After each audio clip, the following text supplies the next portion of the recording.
Bonjour Alexandre Fréty. Bonjour. Merci d'être avec nous pour répondre à mes 3 questions. Alors, vous êtes le directeur général de Malte. Malte, c'est une marketplace pour les freelances, pour les indépendants. Vous êtes présent dans plusieurs régions et pays dans le monde. On parle beaucoup de la digitalisation des entreprises. Qu'en est-il de celle des indépendants? Est-ce qu'on doit employer les mêmes méthodes quand on est un indépendant face à cette numérisation galopante? Alors effectivement, les indépendants, ils se sont confrontés à cette digitalisation au même titre que les entreprises. Mais si je puis dire, c'est plus simple pour un individu de se digitaliser que pour une entreprise de le faire. Donc ce qu'on constate, nous, et si on prend l'exemple français, c'est que 2 freelances sur 3 en France aujourd'hui ont créé leur profil sur Malte. Donc on fait acte de digitalisation, si je puis dire.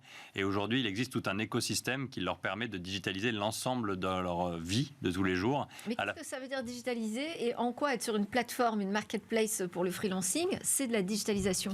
Alors, c'est de la digitalisation parce qu'en restant chez eux, ils peuvent travailler avec un client, ils peuvent trouver un client et ils peuvent avoir leur comptabilité qui est reliée directement aux factures qui vont arriver dans la plateforme Malte.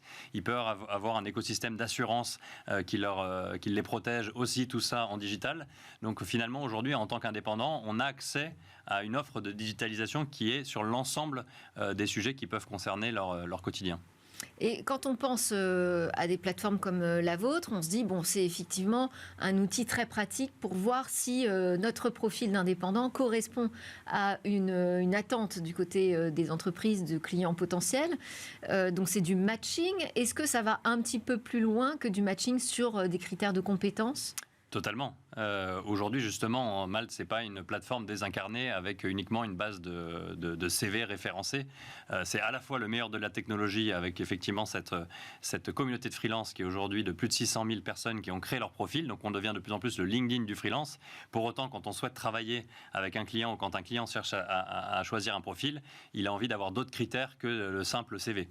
Donc, on a à la fois la recommandation des précédents clients et on a une équipe de consultants en recrutement qui vont s'assurer que le match est parfait. D'accord, donc ça veut dire qu'il y a des relations entre humains aussi à travers cette plateforme. Voilà, la digitalisation ne veut pas dire déshumanisation. Et je crois qu'aujourd'hui, ce que recherchent finalement la plupart des clients ou des freelances, c'est d'avoir la meilleure expérience. Et la meilleure expérience, elle est faite en partie de self-service et donc de digital, mais aussi de connexion humaine. Et on ne peut pas se contenter justement d'avoir un profil sur les réseaux sociaux. Vous avez cité LinkedIn, par exemple.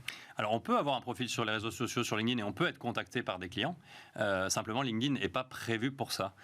Sur Malte, le freelance... C'est un réseau professionnel, quand même. C'est un réseau professionnel. C'est pour ça qu'on a des freelances contacté en direct pour des missions. Exactement. Mais on aime bien dire que LinkedIn, c'est quand on cherche un CDI, et quand on cherche un freelance, l'endroit sur lequel il faut être, c'est Malte. Beaucoup plus adapté à ce type de recherche de travail et de collaboration, qui sont le monde de l'économie de l'usage et non plus l'économie de la possession.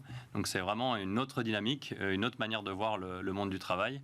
Et c'est ce pourquoi la plupart des freelances d'ailleurs créent leur profil sur Malte. Bon, alors ma dernière question, je dis troisième, les autres étaient que des petites questions intermédiaires, vous m'accorderez ça.